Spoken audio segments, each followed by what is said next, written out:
First, the Joe Budden podcast breakup.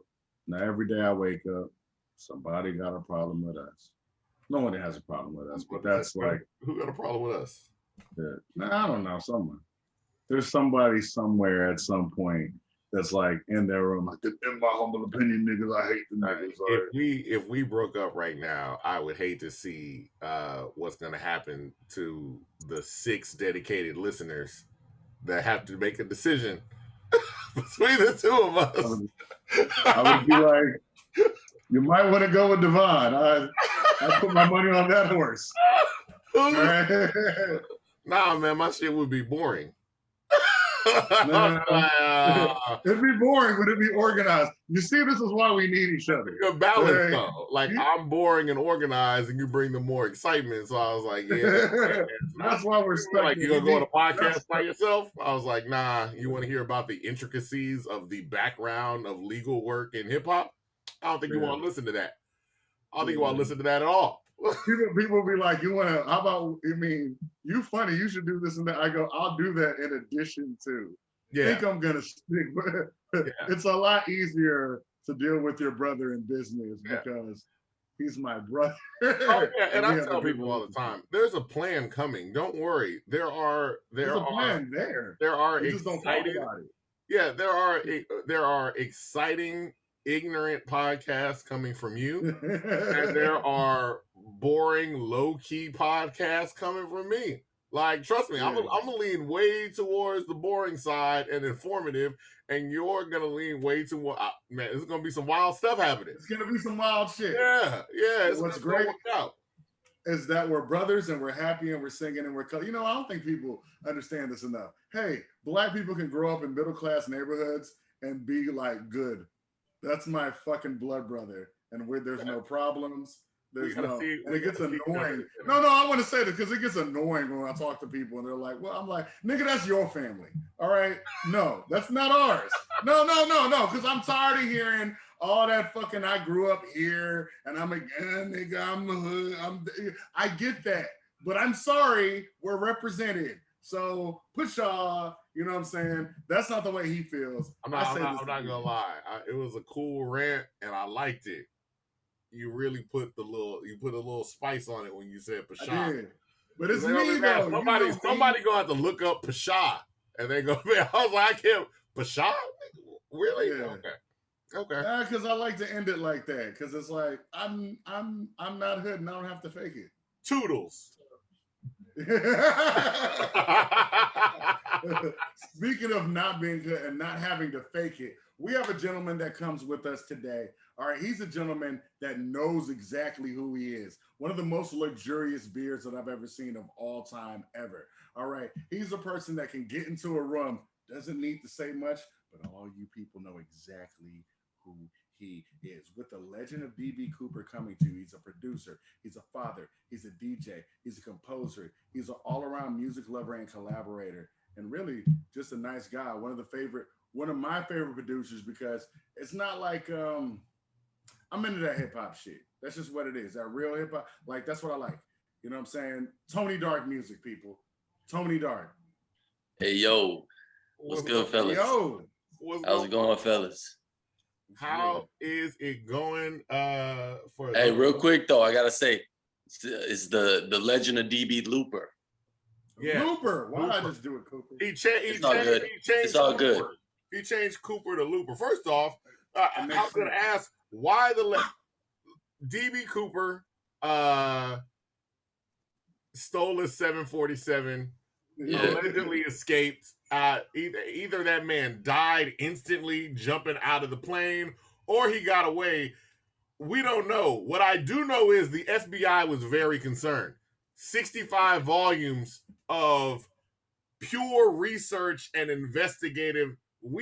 Tax dollars have gone into finding out what's happened to this man. We never found out. Why you name your album after this man? Because man, what he did, like low key, it's inspiring. You know, like I'm definitely the type of cat that roots for the villain. You know what I mean? Shit, I'm a huge MF Doom fan. You know, so man, you know we got to keep it grimy. But no, like seriously, like in all seriousness, like DB Cooper, man, what he did, how it kind of exploded. He never got away, or I mean, he never got caught. Only dude ever to get away from the FBI in U.S. history. Yeah. Um, you know, it's something. It's when I found out about the story, I just liked it. I'm a kind of history nerd anyway, um, and so shit. I was sitting around one day, and I was probably high, and like, oh, why hadn't like a producer use the alias like DB Looper, like looping up, shit. And so I just kind of ran with it, and took it like a kind of comic book style, if you may. I get that. I get that. So that brings us to the album, which we've heard. I'm always a big fan, like we said. I mean, my brother calls it real hip hop. It's just it is what it is. I'm a big fan of the people like you and Hash and a lot of members of the Waxaholics. I love a lot of the work that you do of like, just different artists where you're like, I'm not going to subscribe to the sound that you guys are saying we're supposed to sound like. We're a part of this, but this is our sound. I like it. I appreciate it. So I mean, what was your mind state going into creating this album? Because you've been working on this for, I guess the other thing too is when I talk to guys like you, y'all work on the albums for a while. There's like effort put into it. So what was your mindset going into it? I mean, it was just something. Really, this started out as a beat tape, to be dead honest with you, and it kind of just grew into the project it is. I didn't rush it. I wasn't really, I guess pushed to like put out music during last year. I was just really like focusing on just like details and really trying to keep shit really tight. For like certain, I mean, and I'm working with Mickey. I've been working with like a bunch of different artists as well. But when I really started this, like I said, it started out as a beat tape, and then it kind of just grew into the project it is. And when I started it, like I started getting certain people on board, and that really helped grow the sound and grow the ideas. So once the sound got bigger, the ideas got bigger, and then it kind of just was like a snowball effect. That's nice. Who was one of the who were, I guess, one of the first people? I mean, I know you're always working with Mickey. Yeah. But who are some of the other people? Like I see one of the first tracks I kind of gravitated to was the one you had with Doe Man. I'm always a big fan of Doe Man. I like hearing what he does. But who were some of the artists you reached out to that initially hopped on where you were like, oh, this is going to be more than a beat tape? I think the very first person that I got a track from, I believe was, I could be lying, but I think it was Mickey. But when I really started getting momentum on like, okay, well now I have to place other artists, around the tape. It was a homegirl named C Red, and she sent me a track, and I was like, I was really vibing with that. And so it kind of just grew, like I said, it just kind of grew. No, that's good. That's good. Now, we're in Houston. Things are opening up again. Like, how has this year of COVID been for you, especially as, I mean, doing work with the Waxaholics, doing production work, DJing? It's a lot of live stuff that you were doing that got heavily affected by it. So how has this year been? For sure. It's been good, man. I've been focused on the fam. I had another little baby during COVID, so a little baby girl, and we just been chilling. Like, I've been working a lot, just producing a lot from home.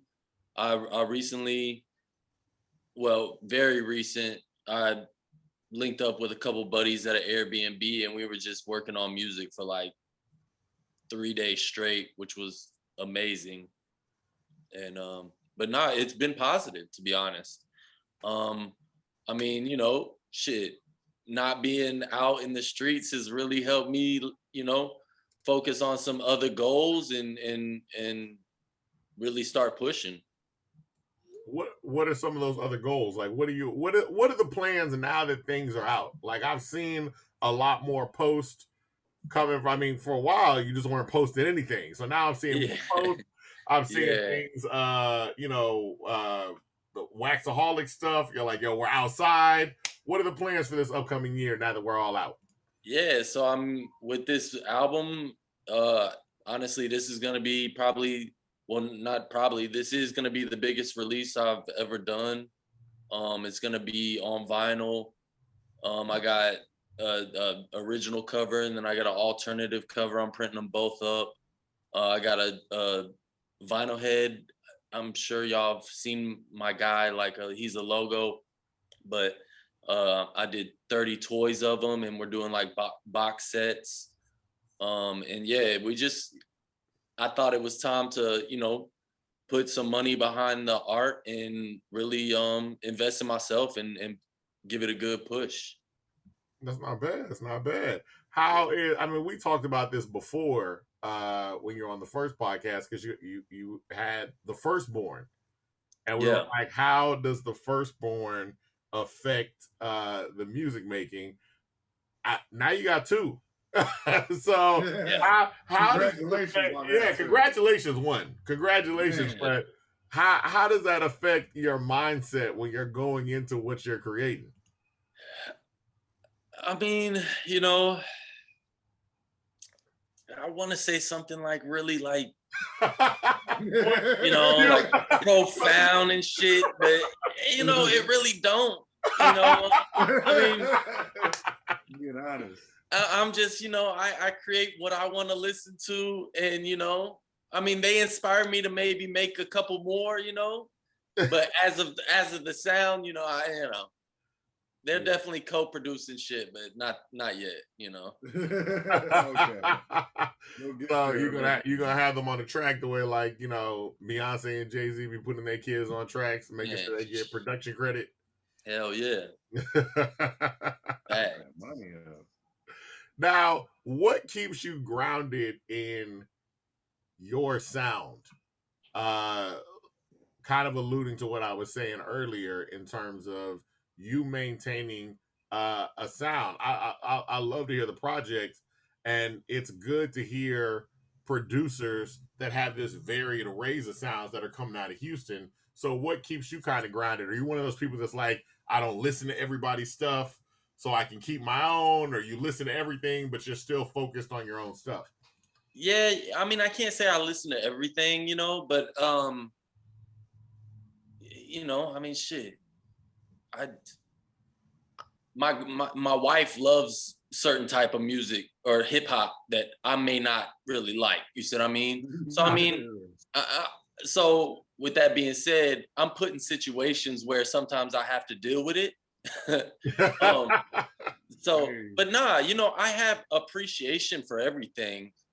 But like I said before, the music I make is what I want to hear, and it's comes from a very genuine place. I love music, and I love like jazz and soul music, and that's really where I get most of my inspiration from anything that I create.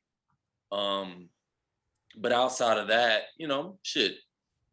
If it's dope, I say it's tight. If it's whack, I'll tell you it's whack. You know, that's just how that's kind of how I live by. Now, on this album, and I know people be like, "Oh, well, you know, you might be honest." You know, I always feel like this is a question people ask. They'd be like, "Yo, what's your favorite track on the album?" They're like my kids. I love all of them, but I always feel like with parents, I was like, "Dad, you have a favorite kid." I'm not gonna ask you that, but what's your favorite track on the album? Okay, well, since it's like half beat tape, half like artist, right? I'm gonna say my favorite instrumental is a joint on the project called Legends Never Die. It's actually the instrumental after the Domain track. Ah, okay, okay. And so that's probably my favorite instrumental, which was co-produced by my man Javoti. Shout out to Javoti. He did some keys in the bass line on that shit. And then my favorite joint with an artist is probably, this is a tough one for me, but man, I really love the Journey Journal. It's the last joint on the tape. It's with Bryce Blanco. Uh-huh. I really love that shit. I think that track came out really good. What is it about that track that just stands out to you? Man, it's really kind of what he did. You see what I mean? Maybe not even necessarily the production. It's how he approached it, and his songwriting is crazy. So you know, it was just a beautiful match. It was kind of a simplistic beat with a very detailed story on it, you know. Mm-hmm. Mm-hmm. So the beat gave a lot of room for Bryce to work with, and Bryce worked with it like fucking AI. Now with the like we said, with the upcoming year, you have new stuff coming out with like you and Mickey work hand in hand together all the time. Yeah, Mickey, so I'm always looking forward to seeing like some of the work you guys put together. Are you guys have anything else coming out? Yeah. Nah, we definitely do. We're working on a EP or maybe even a full length. Just we're kind of vibing it out, not really rushing it. I did mention that Mickey was one of the cats that was in the AirBNB with me. I guess in April, and so we kind of got this. We kind of made. Well, I kind of put together like a super group, if you may. But nah, I invited my brother Mickey, my man Garrett Merck, from a super dope artist from Massachusetts, my homie Javoti, and then my brother Primo. So I invited them all out to a Airbnb. We were there for 4 days and just vibed out, created music, made 8 joints, shot 2 music videos. So we were there working, you know, and it kind of turned into like maybe like a little group that we'll probably release every now and then. You know, obviously it's a lot of different cats, so it's hard to do that again, you know, just to align everybody's lives. But it was great. So that's gonna be put under as the Nature Boys. The Nature Boys. So yeah, Nature Boys. So us 5, we got a EP coming. I can proudly say that it's 90% done. We just got to go in, and I just really got to go in and do a couple different arrangement changes and maybe add a couple details, and it'll be done. So y'all went into the Airbnb with a project in mind? Yeah, I mean, you know me, I was definitely the ring. I was pushing for that. I was trying to hone everybody in, you know. But yeah, nah, it came together great, man. And it honestly, I knew just by the quality of artists it was gonna be good. But some of the songs, and you know, like I said, we did 8. I don't know if I'm gonna put all 8 out on one. I might maybe hold a few. Yeah. And work on them a little bit more. Mm-hmm. But man, it exceeded my expectations, man. And it's great music, and I can't wait to share it. That is good, because one thing that you do is you know how to put people in a room together. Yeah. Where did you learn that skill? Like, do you have any idea how that came about? I really don't, man. I'm gonna give it all to my pops, you know, like. He was a real people's person, and just kind of, he owned when I was born to when he passed, he owned his own business. He was self-employed, and he really just worked with the people. You see what I mean? So I definitely, I think I soaked up a little bit of that from him, and just, and know where the quality lies, you know, like I'm a very honest person, you know, and if I see like good quality in people, I can bring it out of them, you know. And I'm really good at focusing on like a task at hand, man. I'm a good manager. Yeah, I can see you're like goal oriented because you can be at that. But you know, I'm a wrestling nerd, so Nature Boy is my guy. Really? Yeah, man. It was funny because it started and it was all a joke, to be honest, you know. And and it all started because me and Mickey had this plan of it started as just me and Mickey bringing a guy to shoot some film. You see what I mean? Yeah. And then I was like, damn, I was like, Mickey, like, then I realized that we needed studio equipment. We needed like all these pieces. And so I'm like, oh shit. I'm like, okay. So, you know, I planned it accordingly. And anyway, I text Mickey and I was like, hey, Mickey, I was like, with this Airbnb, I said, you want to be city boys or you want to be nature boys? and Mickey texts me right back. He said, nature boys. I was like, bet. It fits so much better. Yeah, that's kind of how you know, hey, look, I was ready to be a city boy too. You know? I don't think your wife's going to let you be a city boy, my guy. I just don't. Hey, we all got dreams, you know? Dreams. I like that. I went to, how's it been back, like, actually getting to be in front of audiences and things like that in terms of DJing? Like, that first time you were out, describe how that felt. What was that moment like? Well, I didn't technically DJ when I was there, but it was beautiful to be out with my family and see everybody enjoying themselves genuinely. Like, man, it was crazy, man. It was really strange, you know, because me, I'm a homebody kind of anyway. I'm cool with the you know, y'all can have that kind of type shit, but just like hugging loved ones that I haven't seen or like, you know, maybe not really caught up with type shit. It was really dope, man. It was very fun. We had a good night.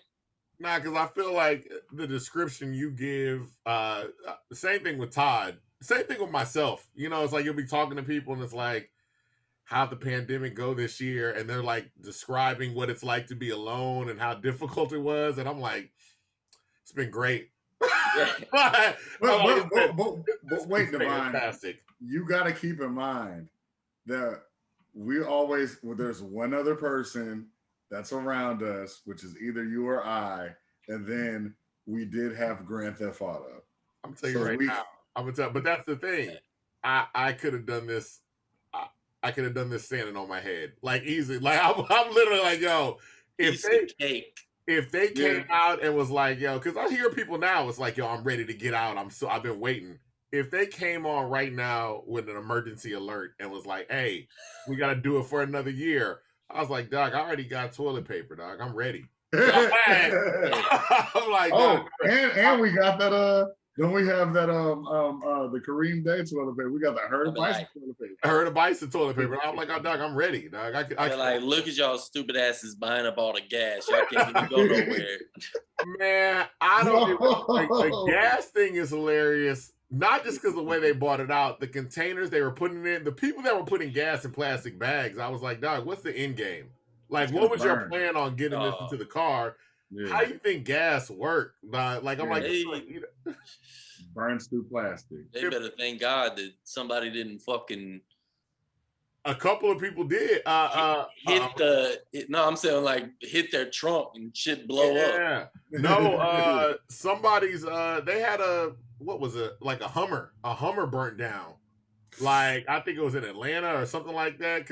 And they had a bunch of gas in the back. And it had to be an H3. Yeah. It wasn't no H1. No, it wasn't no H1. It can't be no. There had to be a Ford. It was an H3. What's wild? Fake ass Hummer. Yeah. They had. Oh wait, no. I think it was in Florida. Because the funny thing about it was Florida. the gas shortage didn't affect Florida. They just saw the news and they went to go get gas. They was like, "Doug, this pipeline don't even work for y'all.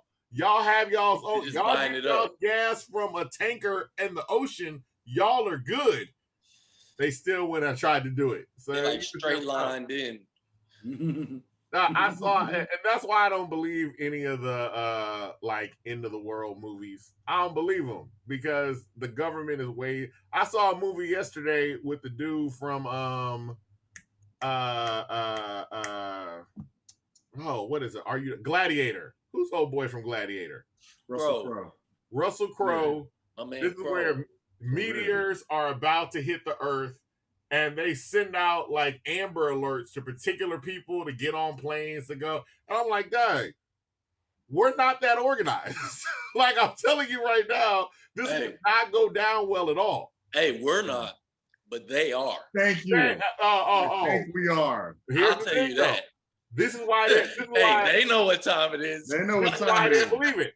This is why I didn't believe it. Random people got Amber Alerts to go get on a plane. I was like, Doug, if you're one of the people that's going to get on the plane that gets saved while everybody else on Earth dies, you know it already. There ain't no lottery system for us. No. It's like, like, you know, those planes will get bum rushed. That's exactly what happened. I'm a peaceful person, but if there's any time to kill a motherfucker, it's that time. Like, you got it. What's the code? Boom. That's exactly what happened. Jesus, they gave me. You gotta understand, Jesus. What's my time, bro? I said I can't see you yet. They gave them arm bracelets. My time? Yeah. They gave them arm bracelets. They said come back to the plane with your arm bracelet. Dudes was killing dudes for these arm bracelets. Like I'm like, what do you expect? Like I'm killing a nigga for his whole arm. The man was like, hey man, they're gonna know that it's not you. You also need my ID. But he was like, yeah, I'm gonna take that too. I was like, it don't make no sense. But it's worth robbing you. I believe the government is organized. I just don't believe that lottery system would extend to us. We'd be definitely just looking at public would definitely flip. Yeah, absolutely. So coming back from that, the end of the world talk. No, hey man, you know, it's raining outside. We don't know what's gonna happen. Plus, Tony Dark's a villain. His name's Tony Dark. His name is Tony Dark. What more? Now that y'all are back out, like, what more are we gonna have from like the Waxaholics? Could you talk about work? I mean, you work well in groups. Like you were like, it's a lot of people. You're part of a huge collective of people already. Y'all tend to work well now. So what more are y'all doing? Yeah, well, I mean, you know, that shout out to obviously DJ Big Reeks because he's the fucking the head honcho. You know, he keeps us all in line. He's my dad. Tall Drake. And that's what I call him. Tall Drake. But no, so yeah, I mean, I know we have some stuff lined up. Nothing really like in the works that, you know, he's doing brunch every Sunday at Trez, and I know him and Black got some things in the works. They want us back at Capitol, maybe for another crawfish and vinyl. So hopefully we can make that happen, you know, and you know, we're here. We trying to get we still waiting on the clearance from Alley Cat to get Waxaholics Thursdays back up and running, but we just kind of holding out, you know. We want to make sure the public feels safe to come to the events and make sure that they are safe when they come to the events. I was about to say, probably that they are safe. I'm gonna let you know from what is your perception of the public and how they feel about coming out to events right now? They're probably ready. I'm telling you right now, it's whether they are safe or not. The public's ready. Like they're like, hey, man. For sure. Yeah. And I understand. Yeah. People want to get out. Yeah. And once the CDC said, hey man, it's honor system, I was like, all right, well, people are out now. They was like, look, man, if you're out, you've been vaccinated, you can be outside. And everybody said, all right. Everybody said, cool. Yeah. What do you mean? Yeah. We had so much stuff. People went to Clay. Like, remember during the heat of the pandemic, Houston didn't give a fuck. Okay, they're giving us excuse to be. I'm not even gonna lie to you, fellas. On whatever it was, Cinco de Mayo. Yeah. I went out on Cinco de Mayo with a buddy. Had probably a couple too many tequila shots. Ended up at the strip club. I was like, I never go to strip clubs, and I was like, yes, sir. Live though, they sanitize at strip clubs though. Oh, yeah, well, I washed my hands, you know. Like, the filthiest place ever. Just pussy juice in the air. Yeah, my wife was probably like, "No, you need to get your ass on." No, that's a funny thing though, because it's like a lot of people are telling stories. Like even the people that are like, "Yo, I wasn't really itching to go outside," but they got outside and it was almost like alcoholic. Like it's like I got a little taste, and then the next thing you know, I was out. Like I was at my fourth location, and I only go to one at a time. Shit happens, man. So you was out here really being a city boy, huh? Hey, after that night, I was like, I'm good. I'm good till my birthday. My birthday is in July. I'll be out. Oh, okay. They might see me again, you know, but that'll be the time. Yeah, I'm not trying to the only thing I miss is food. Going to restaurants. Yeah. Nah, that's a big one for us too. But we be ordering in too, so yeah.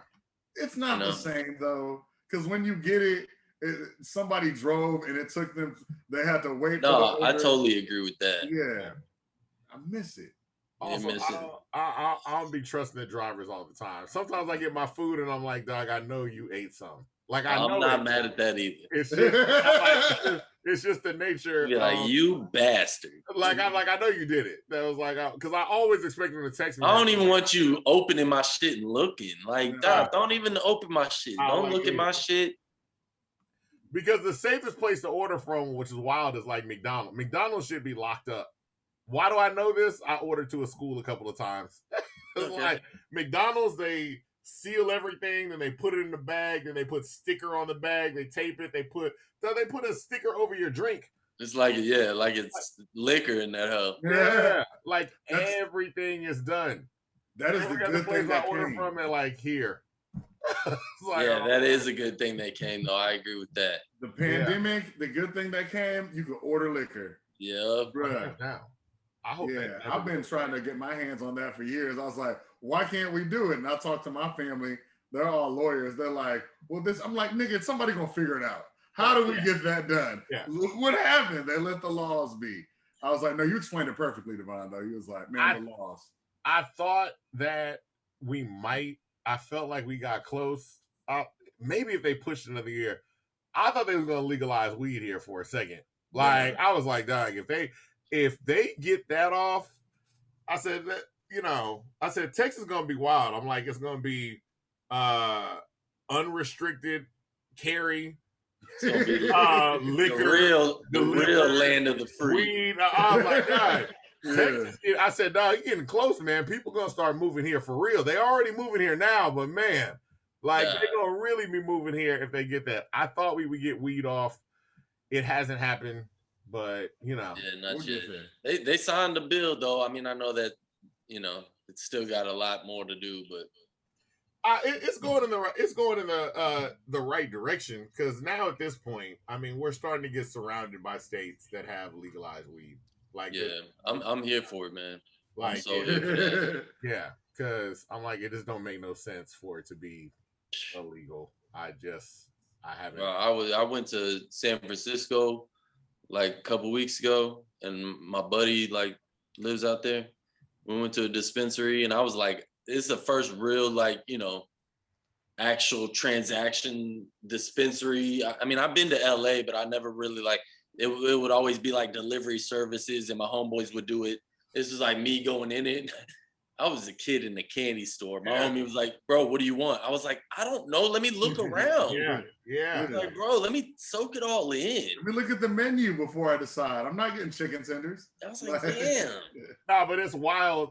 seeing people that have already experienced that and being a newbie walking in, because they're looking at you the way we look at somebody when you're standing behind them in line at a fast food place. Like, Doug, just it's a hurry Mac. up, bro. Get it. What the fuck are you And I'm doing? like, Doug, I'm trying to figure out what. First of all, I'm amazed that this is happening. And I already was high as shit, and I had a couple beers in me, so I was like, standard Tony Dark. It's like, damn, what's going on? Yeah. So like, this place is great. The fact that it hasn't been legalized here always amazes me. Wait, Tony, what is your beer of choice, though? Man, my go-to beer, I shouldn't even plug them because, you know, I'm trying to get that sponsorship and they kind of ignored me. You know what? They put me down with some beer, you know, they threw me some beer and I was like, okay, cool, let's do this again. And, you know, it never happened. Never mind. Don't even mention it. We'll talk about it later. I want to make sure you get that plug. Hey, sometimes you got to. Hopadillo would be my beer of choice. I figured. At a bar. Yeah. In Houston, you know. I'm a big IPA guy, though. You put an IPA in my hand, I'm going to be happy. Yeah, I'm the same way. It tastes the best. What's your favorite beer? Mine? Made me want to go get a beer. Yeah. Honestly, really, I stick with Hopadillo if I'm drinking beer. Lately, I haven't been drinking, but yeah, or Rodeo Clown, or pretty much, yeah. You know mine because I can always get it because nobody. Oh, Dome Foam. Get it. Huh? No, not Dome Foam. Oh, you're talking about Rocket Fuel. Yeah. Rocket Fuel. Rocket Fuel is the one with the. That's Eighth Wonder. Eighth Wonder porter, Vietnamese coffee. Nobody liked it for me. But I'm like every time. No, it's good. The only I could have a good one of those. Yeah. a good one, and then I'm probably good. You know. That's the way I feel. Yeah, I don't not like them. I just can't drink 6 of them. You know? Well, yeah, that'd be ill-advised. You're gonna be. I like to drink beer, so I want to drink like 6 or 8 of them bad boys. Yeah, you know, me too, brother. You're gonna be drunk and awake, and it's a horrible combination. Won't be the first time, won't be the last. I'll tell you that. It will help you work and be drunk. Hey, it's just how the cards fall, you know. That's just how it works out sometimes. So, wait, I think we already asked you what we can find. Like what more we have coming out from you. Who are some of the artists that you like? I mean, artists that you have not worked with yet. Who are some of the ones you kind of see in the city? Because I like to know, because I feel like you always find a good mix of people on your albums. Like, you're like, oh, I never expect. I was surprised when Doe Man popped up, and I was like, and then I heard it, I was like, dang, that works. Yeah. So yeah, me and Doe got a couple of tracks. He's actually was on my first tape. Yeah, well, not my first tape, but in 2017, the Tony Dark Experience. He had a joint or two on that, but man, as far as new cats, man, I don't. Nah, just lately it's been so tough, you know. Yeah. To really like even. For that to be on my plate right now to search with somebody, there's definitely a couple chicks that I've been working with. C Red is one of them. She's out of Galveston. She's a nice MC. I like her. She's super dope. But we're slowly putting together a little EP. Who else have I been?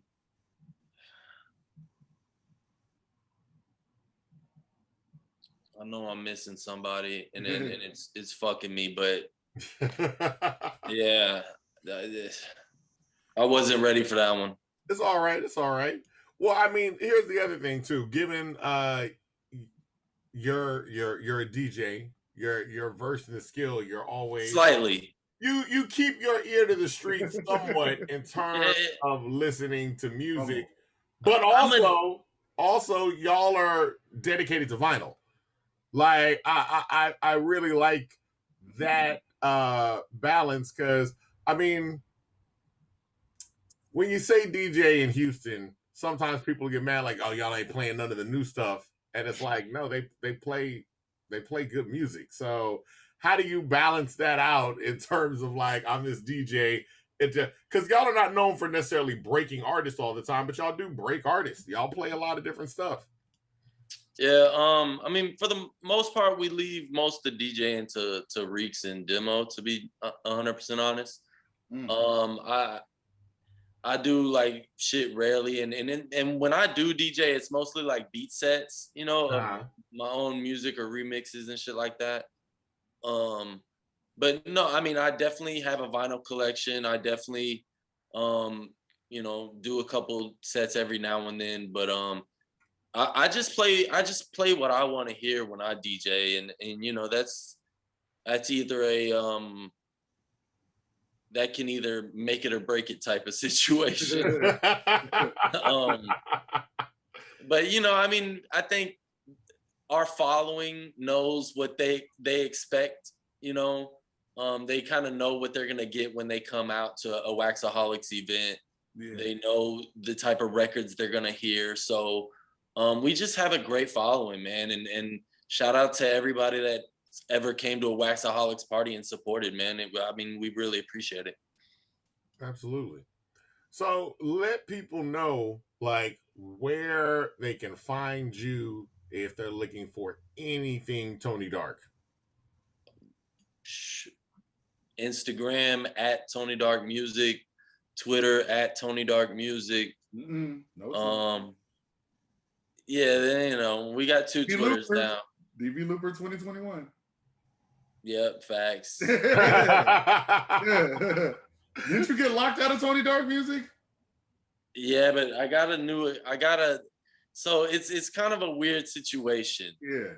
I did get locked out of Tony Dark Music, and I still kind of am. Okay. But my wife found an old phone that's on that account. And so I can only tweet from that account on this certain phone. Okay. Other than that, I made a at Tony Dark Music _. Yes, that's this. And that's the one I'm probably more active right now because yeah, this shit's fucked. Wait, how'd you get locked out of that account? And Twitter is so just dicks. Yes, they are.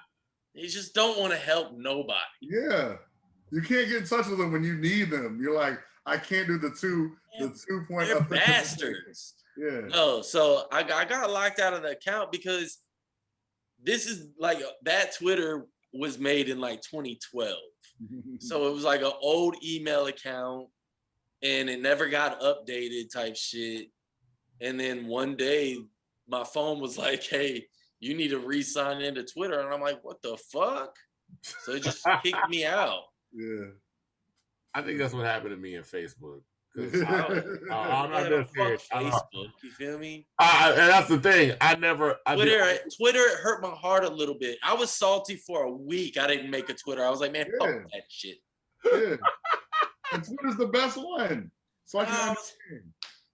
You know, you put so much work behind something. You're like, damn, all that, and these motherfuckers could just let me change my email. Yeah. Or let me add my phone number and I'll fucking text you the code, bitch. Yeah. This is like when Avery got locked out of his Instagram account. Locked out, they took it away. They took it away. Oh, that's right. They took his Instagram account in the middle of the night. My name is Avery now because I was Carlton Banks. Niggas still know me as Carlton Banks. Carlton with a KBA and Triple X. Carlton with a KBA and don't Avery now. The fuck is that? Yeah. It's my government. They took that shit in the middle of the night. Oh my God. I don't have no cool name. I'm not Tony Dark. My name is Avery. Fuck. Go ahead. I gotta deal with that. Thanks, Mom. And she's listening. Thanks, Dad. Yeah. Damn, it's a shame. So you got the new Twitter. People can find you there. Yeah. And when is the album and everything come? Because you sent us the album already.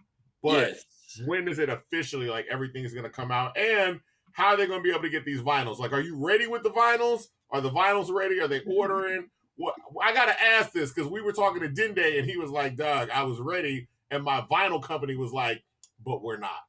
Yeah. No, hey, shout out to Dende, man.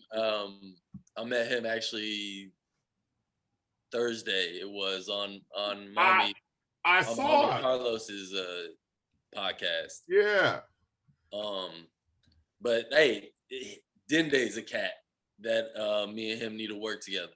Oh, absolutely. Oh yeah. Absolutely. 100%. I told him that. I think everybody needs to work with Dende, and he's just funny. He's crazy. Yeah, super goofy, real good spirited cat.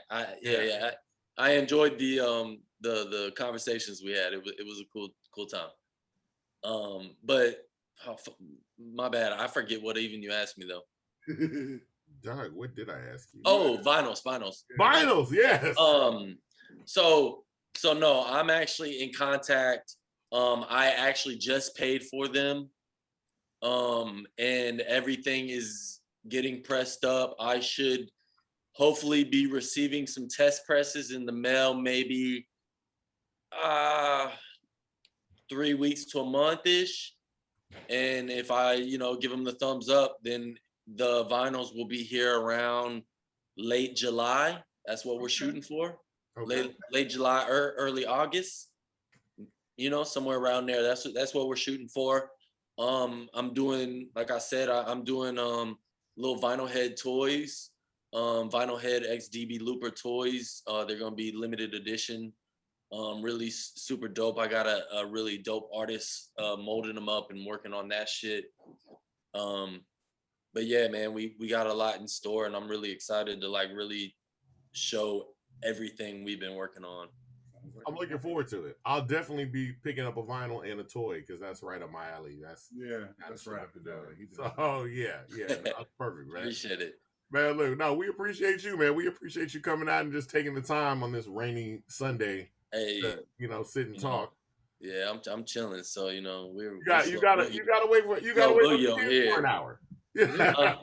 Oh yeah, you gotta wait from the kids for an hour. So yeah. So thank you.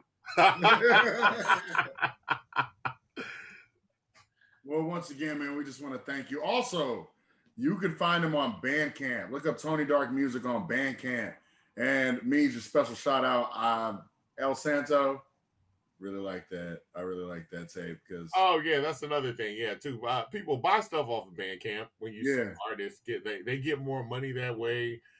The Bandcamp app works. You can still, you can stream it however you want to stream it if you want to. Just buy it. Buy it on Bandcamp, especially when they be like, yo, Bandcamp Fridays. Like, if they're Bandcamp Fridays, they get all that money.